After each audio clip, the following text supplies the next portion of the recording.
Ibu-ibu, Bapak, jemaah sekalian, rahmati Allah Subhanahu wa taala. Kita akan melanjutkan kajian tafsir surat Al-Anbiya.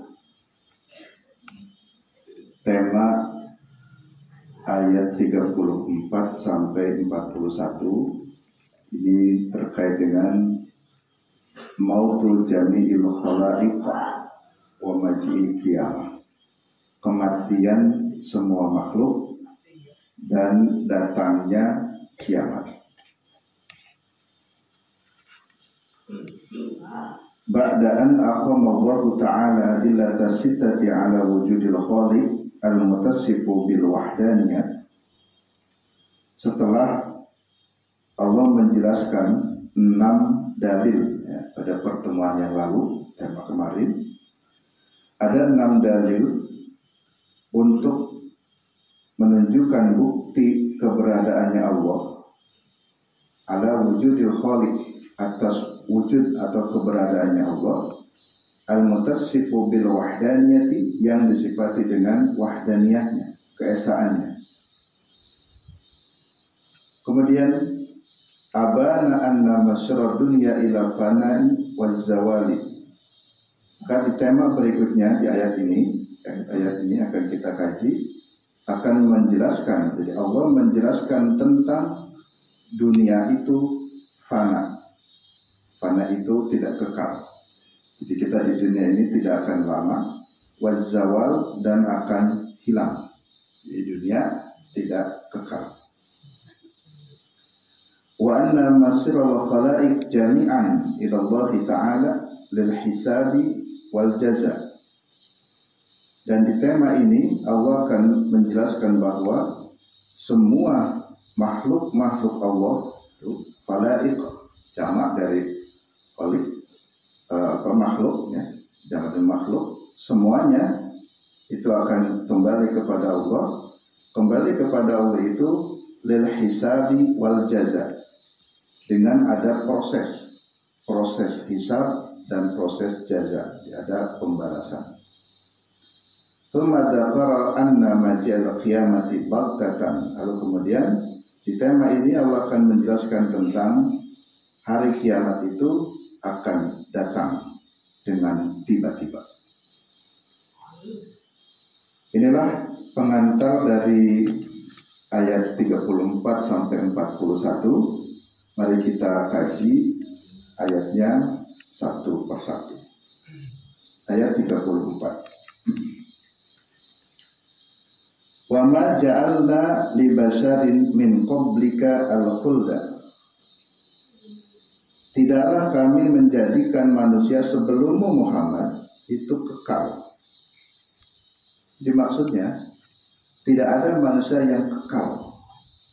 Setiap manusia itu pasti meninggal.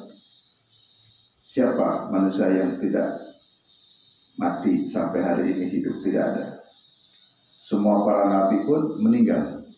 Tuh Fir'aun yang katanya gagah, Namrud juga sama. Mereka manusia tetap tidak ada yang kekal.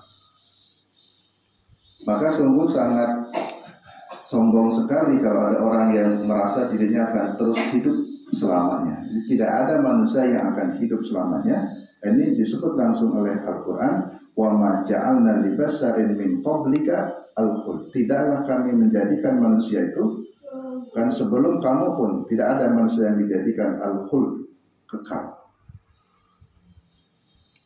Maksudnya qadallahu ta'ala alla yakhludu fid dunya basharun. Allah telah menetapkan qadanya, ketentuannya, bahwa tidak ada yang kekal di dunia ini. Ya, bagi manusia tidak ada yang kekal. Fala anta Muhammadun, termasuk engkau Muhammad. Jadi Nabi Muhammad pun tidak kekal.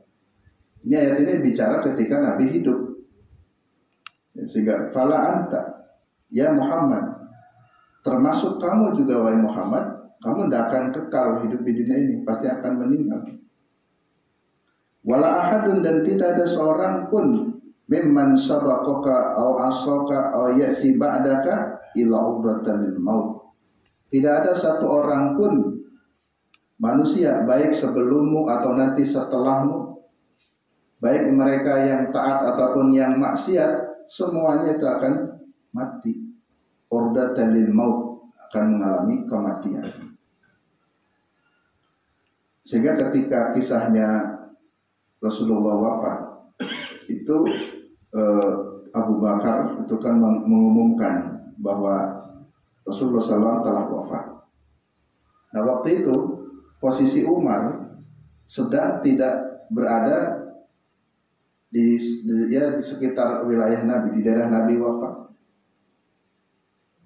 di tempat Nabi wafat. Lalu ketika Umar datang mendengar kabar katanya Rasulullah wafat, Umar tidak terima. Umar marah saking cintanya. Umar marah, tidak terima, karena dikira ini isu saja, hoax. Kan pernah ada juga tuh kita,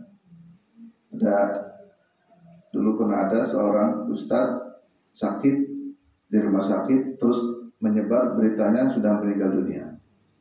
Lalu telah dikonfirmasi ternyata belum, tidak meninggal, tapi sudah menyebar beritanya meninggal. Nah, mungkin Umar saking cintanya kepada Nabi tidak terima mendengar ada orang yang mengatakan Rasulullah wafat. Sampai ketemu ke rumah Nabi, lalu Abu Bakar yang bisa meredam emosi Umar dengan mengatakan yang kurang lebih bahwa wahai manusia, siapa orang yang beriman kepada Allah dan Rasulnya, ketahuilah sesungguhnya Allah itu hidup. Allah itu hidup dan tidak mati. Dan siapa orang yang beriman kepada Allah, ketahuilah bahwa setiap manusia itu meninggal dunia, termasuk Rasul pun meninggal dunia. Maka pada saat ini ternyata saya umumkan bahwa Rasulullah SAW benar-benar telah meninggal dunia. Barulah Umar sadar bahwa benar memang Nabi itu juga meninggal dunia. Nah, ini ayatnya. Wa ma ja'alna li basyarin min qablika al-khuld. Tidak ada satupun yang kami ciptakan, yang kami jadikan, kata Allah, itu kekal selamanya, termasuk Nabi. Afa in mitta, apakah jika engkau mati, fahumul khalidun, lalu mereka orang-orang musyrik itu akan kekal? Tidak. Jadi semuanya. Hal idza mitta anta, apakah jika engkau Muhammad meninggal dunia, ayat haulail musyrikuna, apakah orang-orang musyrik itu akan kekal? La, tidak.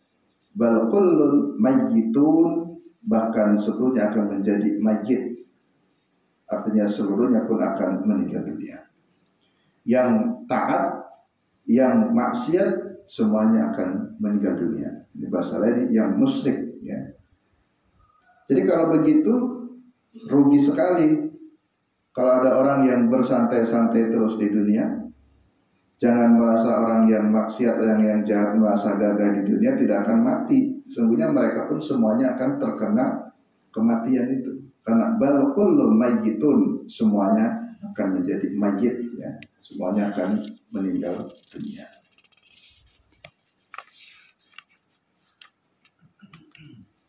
Di ayat ke-34 ini ada riwayat menjelaskan tentang sebab nuzul. Akhraja Ibnul Munzir an Ibn Jarir.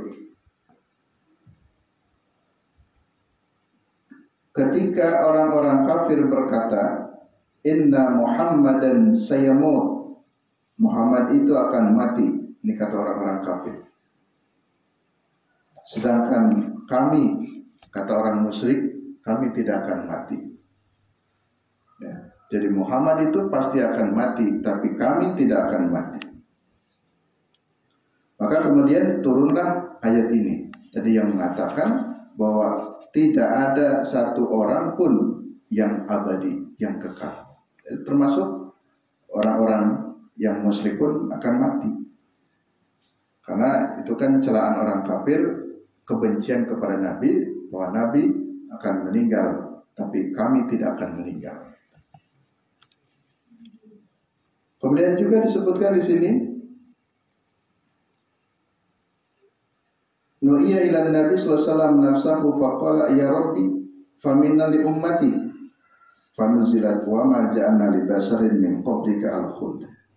Dalam riwayat yang lain Nabi bertanya kepada Allah, mungkin dalam ini ketika pewahyuan ini, ya Rabbi, apakah kematian itu akan menimpa juga li ummati untuk umatku ini?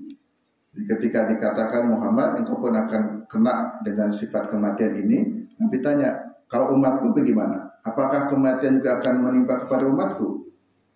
Lalu Allah turunkan ayat ini yang menunjukkan siapapun, ya Nabi, ya umat, sekarang ya pejabat, ya rakyat, semuanya akan terkena kematian. Wa ta'kidan li bayani mauti jami'il bashar. Kemudian Allah menjelaskan, menguatkan bahwa kematian itu betul-betul akan menimpa kepada semua orang. Ya. Jami'il bashar di ayat ke-35-nya.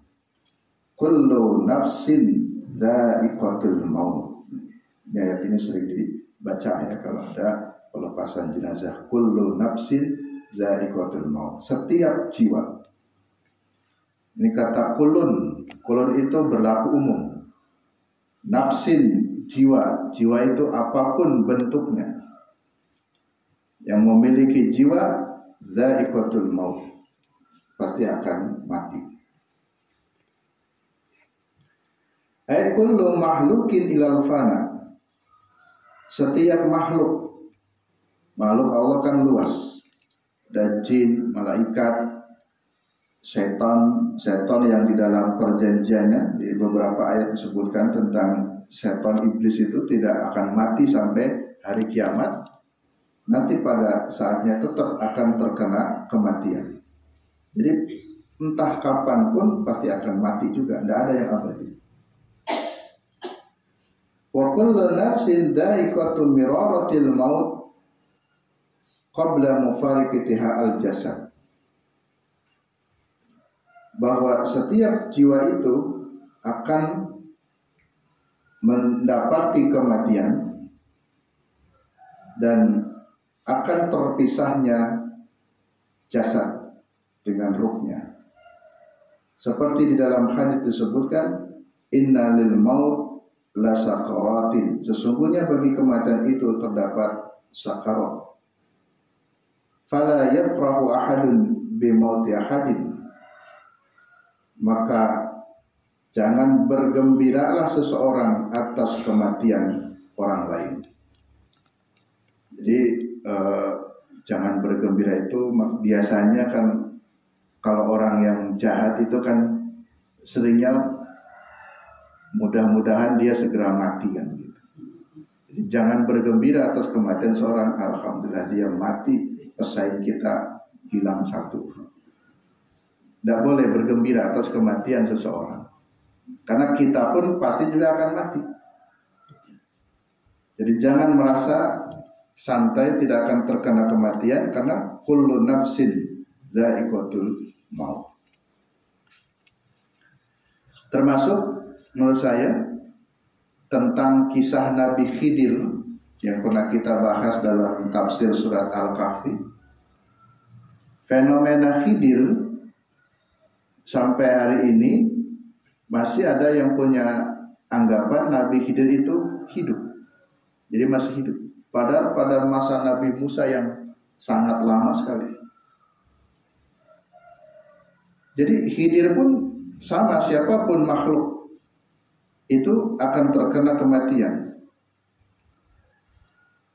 Sehingga wastadalla bihadil ayatil karimati min dahabi minal ulama ila anal Khidr alaihissalam mata. Berdasarkan ayat ini, ulama juga berpendapat bahwa Khidir pun itu mati. Pasti semuanya akan mati. Walaysa biji'in ilal an li'annal bashar sawa'un kana waliyan aw nabiyan aw rasulan. Sama saja. Tidak ada yang istimewa di hadapan Allah karena dia nabi, dia akan hidup selamanya, tidak. Kematian itu akan terjadi sama saja karena waliyan, baik itu terjadi kepada wali, kalau ada wali akan mati juga. Wan nabiyan, atau kepada nabi, al rasulan, atau kepada rasul. Jadi semuanya akan terkena kematian. Karena ada kematian yang selalu menanti, tentu kita juga harus selalu siap. Jadi kapanpun. Ayat-ayat tentang kematian kan banyak. Kita tidak meminta untuk menyegerakan, kan nggak bisa juga, ya Allah matikan sekarang pas saya baca Quran, nggak bisa minta juga. Tapi juga nggak bisa minta dimundurkan, wala yastaqdimuna wala yastakhirun. Tidak bisa juga, ya Allah nanti jangan dulu dimatikan, saya ingin ketemu dulu dengan anak saya. Dia tidak bisa meminta, tidak bisa request. Jadi kematian kapanpun akan datang.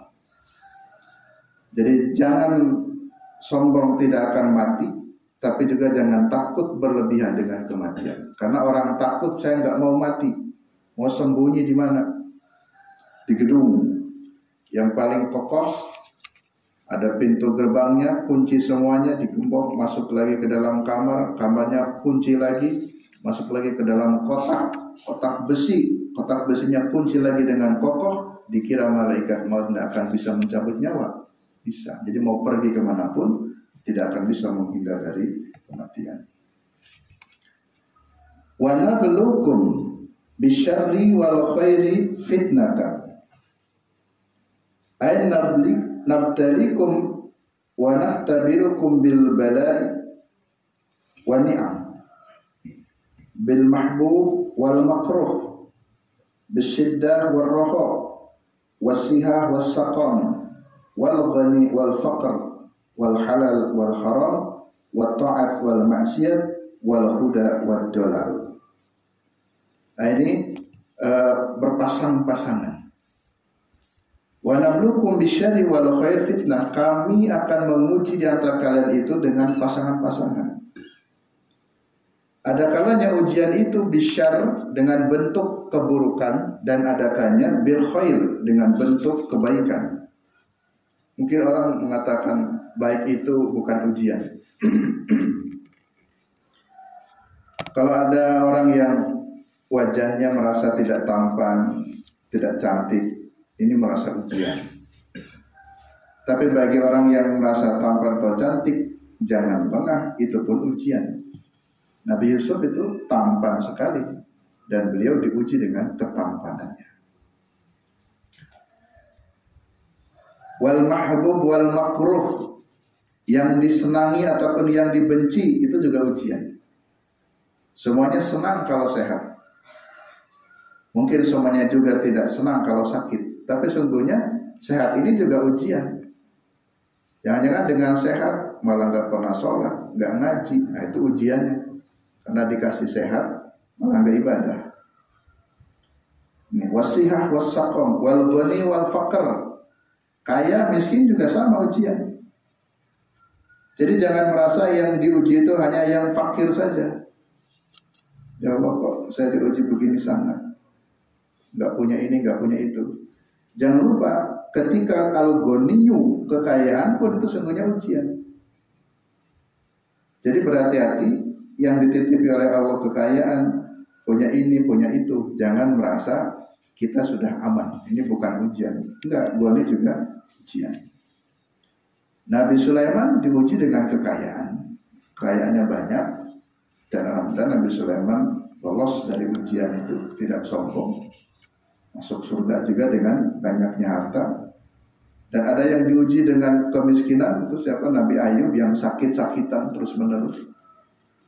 Sakitnya, mohon maaf, mungkin kalau sekarang sakit yang menjijikan sampai keluarganya pun mengusirnya, merasa jijik.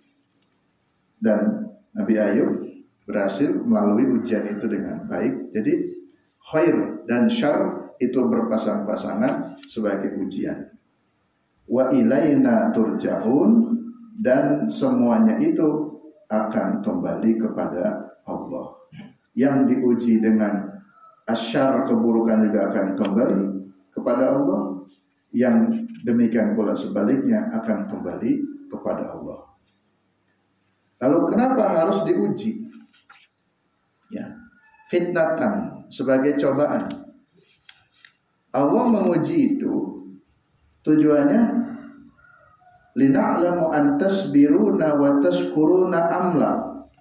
Allah ingin tahu siapa di antara mereka yang sabar dan tidak. Allah ingin melihat siapa di antara mereka yang bersyukur atau tidak. Jadi nilainya nanti akan kelihatan. Sama-sama orang kaya diberi kekayaan, itu sedang sama-sama diuji.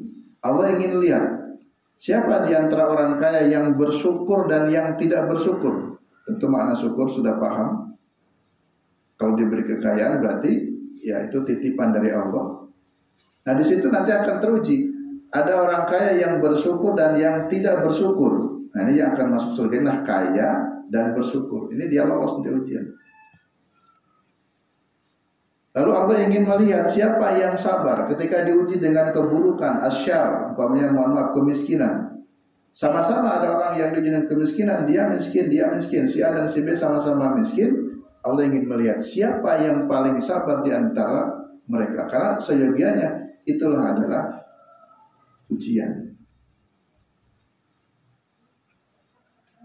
Jadi kalau Bapak Ibu ditanya, saya juga pernah bertanya, Ibu mendingan jadi orang kaya yang bersyukur masuk surga atau menjadi orang miskin bersabar masuk surga? Pilih mana? Semuanya kan surga. Ibu miskin, sabar masuk surga, mau? Kaya, syukur masuk surga, mau juga? Kalau suruh milih yang mana? Kaya, syukur masuk surga. Jadi tidak mengapa kaya itu nggak salah. Yang penting bersyukur dan masuk surga. Daripada miskin, nggak sabar masuk neraka. Tapi juga jangan berkecil hati. Karena orang diuji dengan kemiskinan pun miskin bisa bersabar, bisa masuk surga juga. Gitu kata Allah. Jadi yang menjadikan masuk surga itu bukan kaya dan miskinnya, tapi dia mampu melalui ujian, lolos dari ujian, bersyukur atau tidak, sabar ataukah tidak. Itu tujuan dari ujian itu. Masuk ayat berikutnya 36. Wa idza ra'akal ladzina kafaru iyattakhidunaka illa huzwa.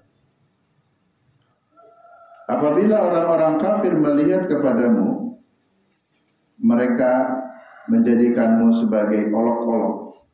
Di orang-orang kafir itu memandang Nabi itu meremehkan dan memperolok-olok. Maksudnya wa idza ra'aka kufar Quraisy ka Abi Jahlin wasbahahu. Ketika orang-orang kafir Quraisy memandangmu Muhammad seperti Abu Jahal dan yang lainnya, wa ma yattakhidunaka illa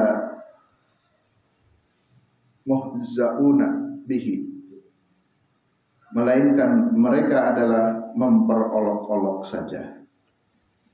Kita sudah paham seperti apa orang yang memperolok-olok. Jadi kalau bicara ya bicaranya diejek, kalau ya apapun dia diperolok-olokkan. Wahum al-qailuna, mereka berkata ahadal ladzi yadhkuru alihatakum ay yaqulu la ta'juban wastinkaran ahadal ladzi ya'ibu alihatakum. Jadi orang kafir itu mengejek Nabi karena istilahnya membalasnya. Bukankah kamu juga mengejek Tuhan kami?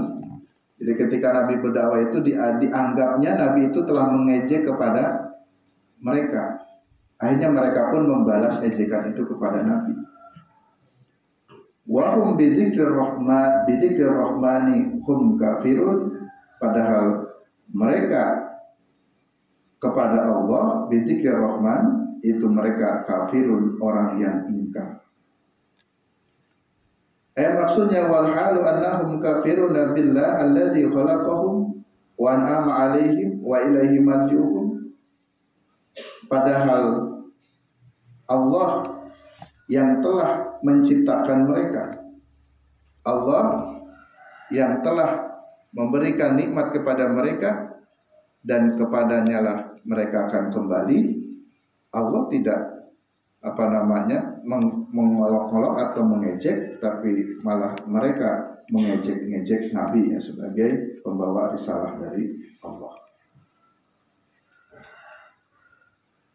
Ayat berikutnya 37. Khuliqal insanu min ajalin. Manusia diciptakan itu min ajalin.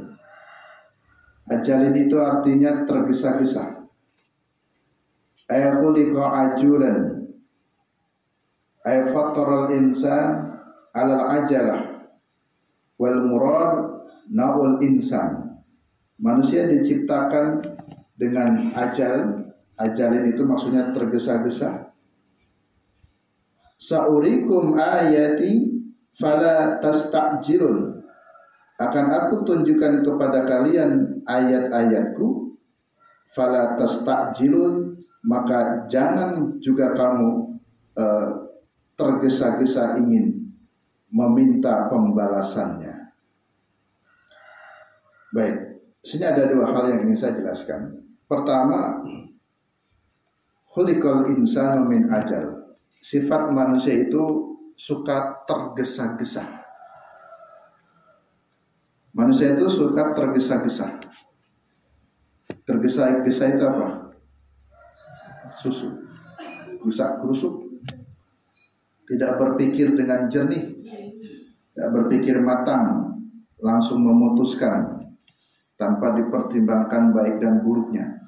Itu sifat yang ada pada sebagian manusia. Sehingga wal murad nau'ul insan. Nau itu bagian dari sifat manusia. Itu terkena sifat tergesa-gesa. Maka jangan tergesa-gesa. Karena dalam hadis Nabi, al-ajalatu minasyaiton. Tergesa-gesa itu termasuk syaitan. Ya. Jadi sifat yang tergesa-gesa itu termasuk syaitan. Itu perbuatan syaitan. Kemudian yang kedua, sampai kepada ancaman atau adab pun manusia itu tergesa-gesa. Ini kesombongannya manusia. Fal muradu bil ayati adillatut tauhid wa sidqir rasul al halak muajjalin fid dunya wal adab fil akhirah. Jadi ketika kita membaca kisah umat-umat sebelumnya, mereka cepat-cepat menantang kepada para nabi dan rasulnya. Mana buktinya? Ketika diajarkan tentang tauhid, kebenaran Rasul, mereka menantang, tidak percaya, lalu meminta segerakan datang kepada kami, azab kepada kami. Jika memang benar, tunjukkan mana Tuhanmu atau mana azab yang diberikan pada kami. Itu kan tergesa-gesa. Pengen cepat sekali.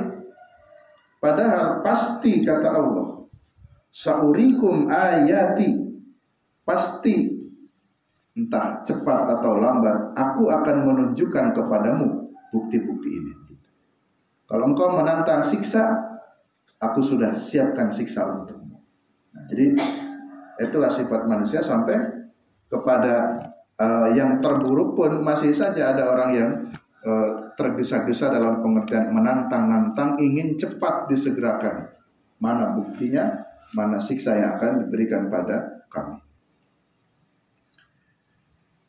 Di ayat 38-nya, wa yaquluna mata hadal wa'du in kuntum shadiqin. Nah, ini bukti kesombongannya ini. Mereka berkata, mata hadal wa'du, mana, kapan janji yang engkau sampaikan, in kuntum shadiqin, jika kamu orang yang benar. Ay innahum yasta'jiluna aidan biwuqu'il adabi bihim takdiban wa juhudan wa kufran wa inadan. Jadi mereka dia memperolok-olok dalam bentuk ketergesa-gesaan, maknanya al-ajal, segera tunjukkan adab kepada kami, padahal mereka itu yang meminta mensegerakan adab itu orang yang takdiban, yang pendusta, yang ingkar, kufran wa inadan. Wa yaquluna 'ala sabilil istihza'i lin nabiy sallallahu wa li ashabihil mu'minina li jahlihim wa ghaflatihim. Tentu ini perkataan mereka itu dengan ayat yang tadi sebelumnya sesungguhnya maknanya hanya memperolok-olok saja. Memperolok-olok kepada Nabi. Mana Muhammad, buktikan kalau ucapanmu benar, mana siksa yang akan diberikan pada kami jika kamu benar. Itu sungguhnya mana memperolok-olok saja. Dan tadi sifat istilahnya al-ajal, minta mempercepat. Ayat 39, la ya'lamul ladzina kafaru hina la yakufuna an wujuhihimun nar wala an duhurihim wala hum yunsarun. Andai kata saja orang-orang kafir itu tahu, ya, tahu kalau siksa Allah juga cepat tanpa usah diminta. Andai kata orang-orang kafir tahu siksa Allah itu sangat cepat, tidak usah diminta, disegerakan, gak usah. Pasti la yakufuna an wujuhihimun nar wala an duhurihim wala hum yunsarun. Pasti mereka tidak akan mampu mengelak dari siksa neraka. Wujuhihim sudah digambarkan wajah mereka atau punggung mereka, mereka tidak akan mampu mengelak dari siksa Allah itu. Jadi tidak usah diminta dipercepat pun, nanti kalau siksa datang kamu pun tidak akan bisa mengelak dari siksa Allah. Wala hum yunsarun, dan mereka tidak akan mendapatkan pertolongan. Maksudnya lau tayakkanu anal adaba waqi'un bihim. Anda saja mereka meyakini kalau siksa Allah itu pasti akan terjadi, sesungguhnya mereka tidak akan mungkin minta disegerakan siksa itu. Kalau mereka tahu, walau alimu ahwala adabin nar allati tuhita bihi minal amam wal khalf wa jam'il jihad, bahwa siksa Allah itu akan datang dari depan, dari belakang, dan dari segala arah, ya, termasuk wa min fawqihim wa min tahti arjulihim, baik dari atas ataupun dari bawah kaki mereka. Fala yastati'una raddan nar, pasti mereka tidak akan mampu menghalangi atau menolak dari siksa neraka an wujuhihim wala dafaha an duhurihim, tidak dari depan dan tidak pula dari belakang. Nah, itu orang yang menantang-nantang minta dipercepat itu terlalu sombong. Maka menurut saya istilah mubahalah itu tidak usah dilakukan. Mubahalah itu kan saling berjanji untuk melaknat. Kalau bahasa daerah Jawa Timuran itu ada istilah sumpah pocong. Jadi saling menuduh, lalu untuk membuktikan mana yang benar kita sumpah pocong. Dalam bahasa lain ada mubahalah. Beberapa ulama sudah melarang konsep mubahalah itu. Jadi saling bersumpah, berjanji siapa di antara kita yang benar, siapa di antara kita yang salah, maka laknatlah kami, atau ya apalah, berilah siksa, matikanlah kami, apalah janji, sampai 7 keturunan miskinkanlah kami. Itu tidak usah. Ya biarkan saja kalau ada di antara kita yang memang salah, dengan sendirinya Allah akan memberikan siksa. Tidak perlu diminta dipercepat. Jika memang kami yang salah, percepatlah siksa saat ini juga, enggak usah diminta. Kalau memang salah, kalau mau Allah akan mempercepat. Tidak ingin dipercepat pun, kalau siksa sudah akan diberikan, kamu sendiri tidak akan mampu menolak siksa itu. Jadi tidak perlu untuk saya mubahalah itu. Kemudian ayat yang terakhir, ayat 40, 41, dua lagi. Bal ta'tihim baghtatan fatabah fatabhatuhum fala yastati'una raddaha wa lahum yundarun. Bahkan ta'tihim, adab itu bisa datang dengan tiba-tiba. Kalau siksa datang dengan tiba-tiba, fatabhatuhum, maka mereka akan panik dengan siksa yang datang tiba-tiba. Fala yastati'una raddaha, mereka tidak akan mampu untuk menolak azab yang datang menimpa pada dia. Walahum yundarun, dan mereka pun tidak diberi penangguhan, tidak akan ditangguhkan lagi kalau memang bencana siksa. Termasuk di sini bal inna sa'ata ta'tihim. Kalau kiamat datang, kiamat kan bagian dari bentuk adab juga ya. Jadi yang menantang segera datangkan siksa itu tidak usah diminta. Justru siksa itu atau adab atau bencana itu bagi Allah sangat mudah, bisa datang dengan tiba-tiba. Ya, ini tiba-tiba gempa bumi, siapa yang bisa menolak? Tidak ada yang bisa menolaknya. Jadi tidak perlu diminta-minta, karena kalau adab sudah datang, fala yastati'un, tidak akan ada yang mampu untuk raddaha, menolaknya. Kemudian ditutup pada ayat ke-41, walaqad istuhzi'a birusulin min qablika. Dan sungguh Rasul-Rasul sebelummu Muhammad juga telah diperolok-olok. Fahaqa billadina sakhiru minhum ma kanu bihi yastahzi'un. Maka fahaqa, turunlah siksa, menimpa kepada billadina sakhiru minhum, kepada orang-orang yang sakhiru, menghinakan, mencemoohkan Rasul-Rasulnya, maka nubihi yastahzi'un, atas sebab perbuatan mereka memperolok-olok. Faqad istahza'u birusulin katsirina min qablika, banyak rasul-rasul sebelum kamu pun diperolok-olok oleh umat.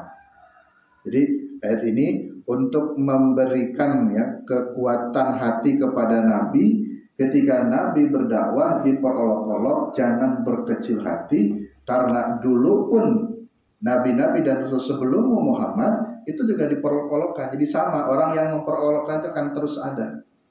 Siapapun sampai akhir hayat, di mana ada orang yang baik, nanti akan ada saja yang memperolok-olok.